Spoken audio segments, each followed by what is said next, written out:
Halo sahabat Kismis.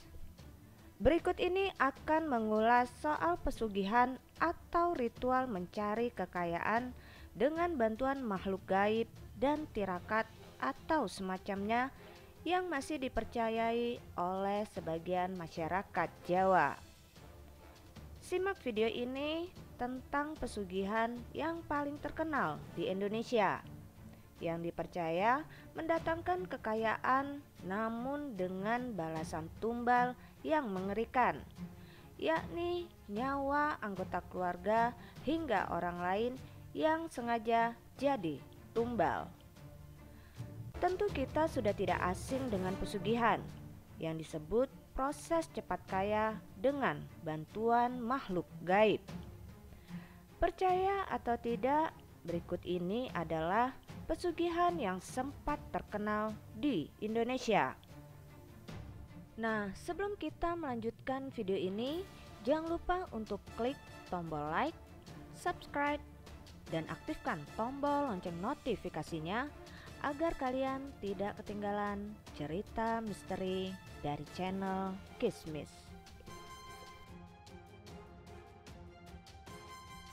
7 ritual pesugihan di Indonesia dipercaya cepat kaya. Number 1. Merah delima. Batu merah delima atau rubi adalah mustika yang paling tinggi dan banyak dicari di Indonesia. Pasalnya, mustika satu ini dipercaya akan mendatangkan banyak kekayaan bagi pemiliknya. Konon, mustika merah delima banyak dimiliki raja-raja terdahulu untuk menguasai kerajaannya. Namun mustika merah delima tidak bisa dimiliki oleh sembarang orang. Jika tidak cocok dengan pemiliknya, maka mustika tersebut akan hilang secara gaib. Number 2. Perjanjian Nyi Blorong. Nyi Blorong adalah siluman manusia berbadan ular yang banyak digunakan manusia sebagai sarana mencari pesugihan. Dalam perjanjian ini, pelaku harus melakukan ritual khusus dan menyiapkan sesajen untuk melakukan pemanggilan pesugihan. Nyi Blorong sendiri dipercaya sebagai salah satu anak Kanjeng Nyai Ratu Kidul, penguasa pantai selatan. Bagi masyarakat Jawa, Nyai Blorong dipercaya akan mendatangkan kekayaan yang melimpah. Jika ingin melakukan perjanjian dengan Nyi Blorong, maka si pelaku harus berhubungan dengan Nyi Blorong. Setelah itu, sisik ular yang berupa emas akan rontok dan membuat si pelaku menjadi kaya seketika. Number 3. Pesugihan buto ijo dan tuyul.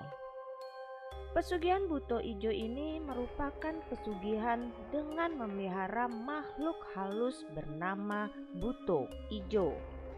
Makhluk halus ini bisa dipelihara setelah ada perjanjian antara pelaku dengan buto ijo ataupun tuyul.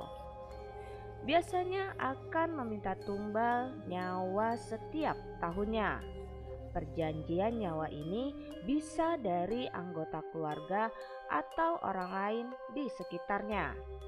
Misalnya dipasang di tempat-tempat atau jalan tertentu sehingga sering terjadi kecelakaan yang mengakibatkan meninggal dunia.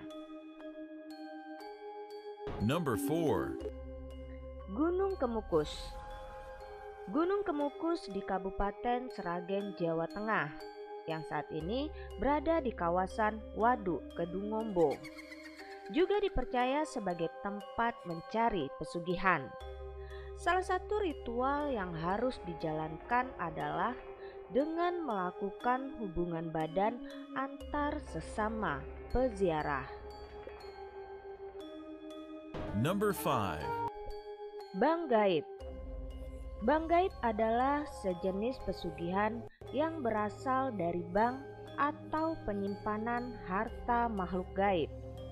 Bagi manusia yang ingin mengambil harta tersebut, maka harus melakukan transaksi menggunakan benda gaib atau pusaka gaib. Selain itu, mereka juga akan meminta tumbal sebagai ganti harta yang akan diberikan. Number 6. Gunung Kawi. Gunung Kawi di Jawa Timur dipercaya sebagai tempat ritual yang mendatangkan kelancaran usaha dan kekayaan dengan cepat. Banyak orang yang bersemedi di bawah pohon Dewan Daru selama 3 hari 3 malam. Jika kejatuhan daun atau buahnya, dipercaya mereka akan mendapatkan keberuntungan. Number 7. Gua Langse. Gua Langse di kawasan Gunung Kidul, Provinsi DI Yogyakarta, dipercaya oleh banyak orang sebagai tempat keramat untuk berbagai hal seperti mencari pesugihan, mencalonkan jadi lurah, anggota dewan, hingga naik pangkat. Gua Langse terletak tidak jauh dari kawasan Pantai Parangtritis, Kretek, Kabupaten Bantul. Namun lokasi yang berada di tebing jurang menghadap pantai selatan ini masuk wilayah Gunung Kidul. Orang yang tirakat di Gua Langse yang menuruni tebing jurang pinggir pantai yang terjal menggunakan tangga. Demikianlah pesugihan paling terkenal di Indonesia yang dipercaya mendatangkan kekayaan. Meski begitu, urusan rezeki atau kekayaan sudah diatur oleh Allah Subhanahu wa Ta'ala. Selain bekerja keras, kita sebagai manusia harus banyak-banyak bersyukur dan berdoa kepadanya. Percaya atau tidak, semua tergantung kepada diri kita yang menyikapinya.